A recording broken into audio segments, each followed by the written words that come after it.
Donc Bernard Wittler, bonjour. Bonjour. Donc tu es illustrateur numérique. Oui, On s'est rencontrés via le net, via ton blog. voilà.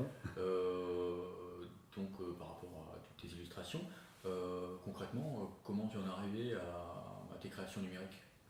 Alors j'en suis arrivé par la force des choses, parce que je me suis mis en 2003 avec un agent artistique dans le domaine du storyboard et de l'illustration et du ROF pour la publicité.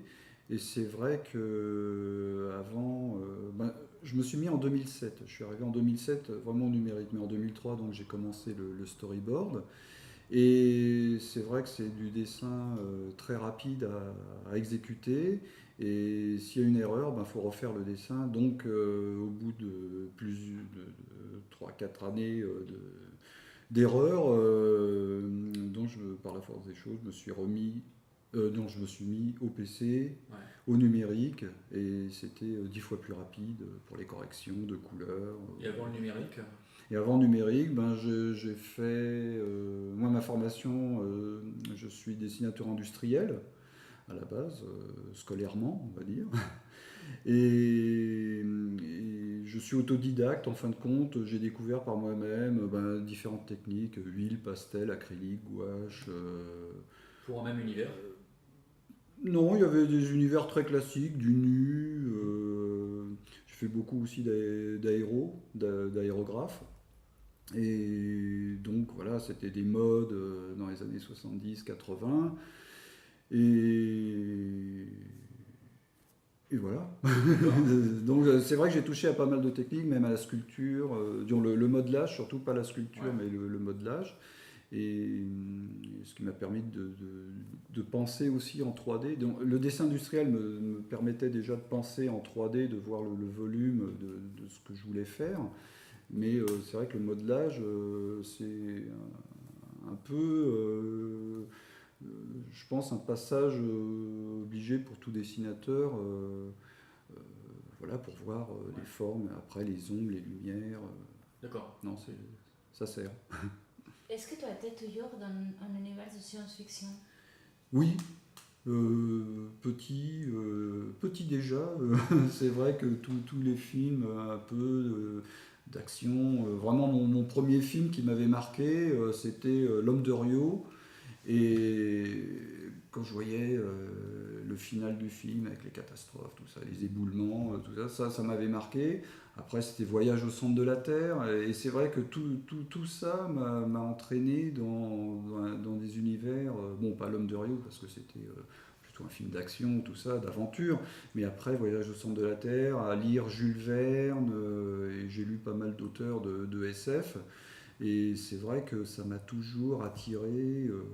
Disons, je suis plongé dedans, quoi. J'ai plongé dedans quand j'étais petit et ça m'a pas quitté. Et dans tes réalisations, que ce soit même par l'aquarelle ou autre, en fait, tu as des projets qui t'ont tenu plus à cœur, qui sont plus aboutis que d'autres, que tu retiens? Oui, à une certaine époque, j'ai touché, oui, à l'aquarelle en Hmm. plus. Oui, je faisais des paysages pour un concept de BD bon, qui n'a pas vu le jour, mais j'avais fait pas mal de dessins comme ça à l'aquarelle où ça montrait des mondes comme ça fantastiques de SF. Mais c'est vrai que je me sens plus à l'aise dans tout cet univers que la réalité, quoi. Et jusqu'à quel point tu cherches à le modeler cet univers-là? Est-ce que ça va être une image simple, ou alors quand tu te lances dans un projet, tu as besoin de voir de façon complète?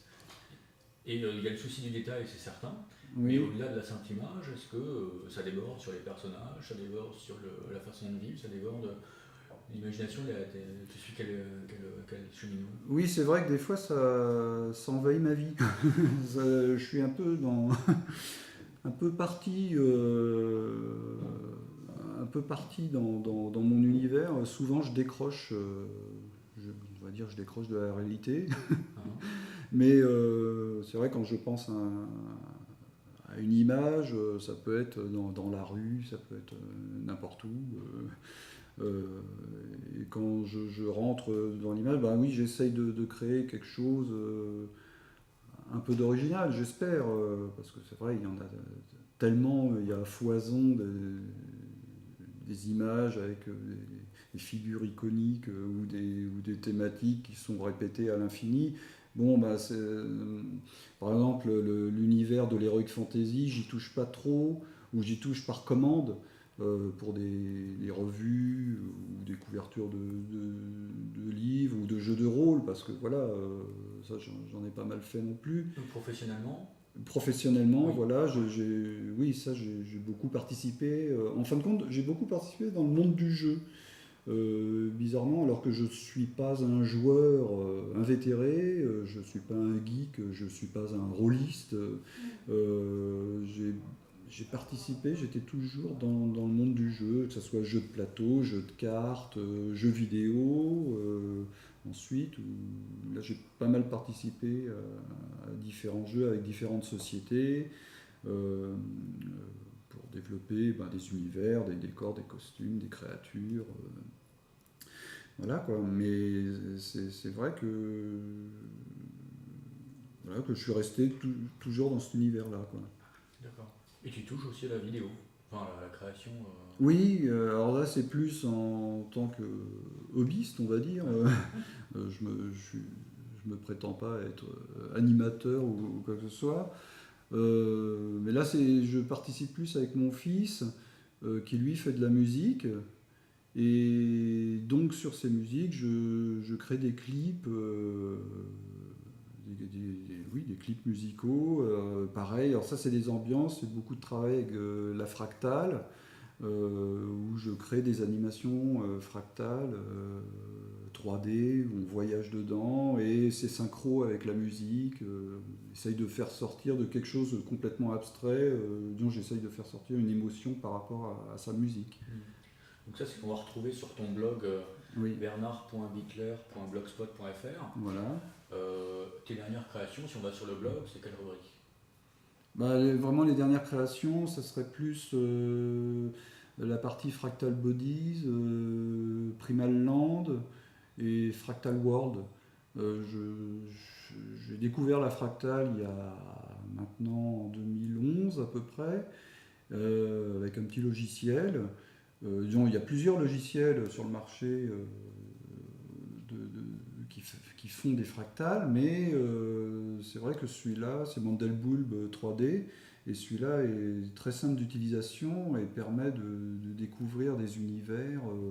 Bon, alors c'est un logiciel qu'on trouve beaucoup sur le net, il y a des centaines, voire des milliers de gens qui font de la fractale, mais j'essaie justement d'aller plus loin dans l'image, parce que justement je vois quand il y a une formule mathématique qui se transforme en 3D, en image, tout d'un coup moi ça me fait voyager et je vois des choses, j'essaye d'aller au-delà de la simple belle image que l'on peut obtenir avec ce genre de logiciel, quoi. Parce que sur tes personnages par exemple, tu disais que tu t'attachais pas trop aux héros, c'est pas ce qui t'attirait le plus. Oui. Et pour autant, tu as des images qui ressemblent un petit peu, qui se rapprochent d'icônes dans leur...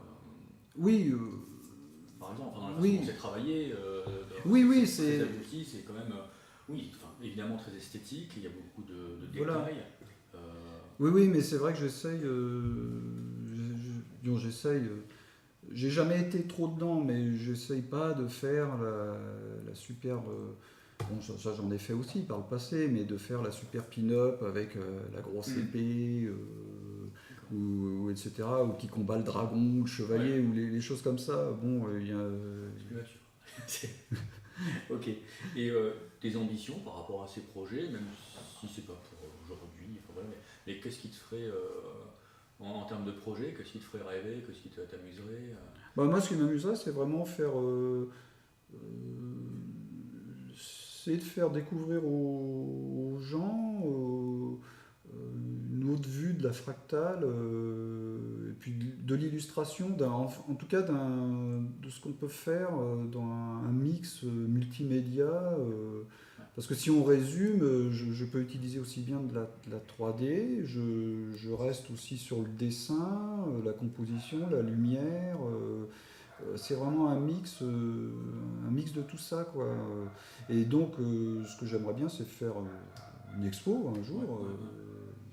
bon, j'en ai déjà fait, mais dans des lieux, c'était chez mon coiffeur par exemple, qui lui, il fait toujours des expos, il y a toujours des choses, mais c'est vrai que j'aimerais faire ça avec un mélange de projections aussi, qui pourrait être... Et c'est quelque chose que tu as déjà commencé par toi-même, vu que tu as un blog. Donc Oui. la vitrine tu l'as, la galerie tu l'as. Oui. Ça t'apporte quel échange avec l'extérieur? Est-ce que c'est dynamique? Comment ça se passe avec un blog?